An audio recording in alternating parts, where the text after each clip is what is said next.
উল্কি, এটা শুধু ফ্যাশন নয়, হতে পারে আপনার জীবনের বড় বাধা।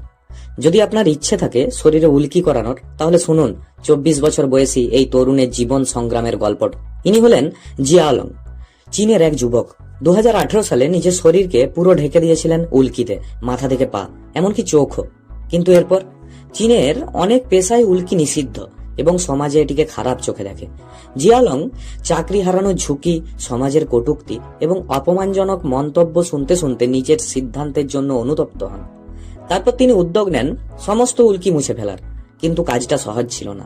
খুলি থেকে উল্কি তুলতে গিয়ে তীব্র যন্ত্রণা ও বুকের মধ্যে ব্যথা শুরু হয় তার। শেষ পর্যন্ত সমস্ত উল্কি তোলার আগেই মাঝপথে থামিয়ে দিতে হয় এই প্রক্রিয়া। জীবনে সঠিক সিদ্ধান্ত নেওয়াটা খুবই গুরুত্বপূর্ণ। ভুল পথে যাওয়াটা যতটা সোজা, সেখান থেকে ফিরে আসা ততটাই কঠিন। আপনার কি মত? কমেন্টে জানাতে ভুলবেন না। লাইক করুন, শেয়ার করুন আর সাবস্ক্রাইব করুন আমাদের চ্যানেলে এমনই আরো নতুন নতুন ভিডিও পেতে।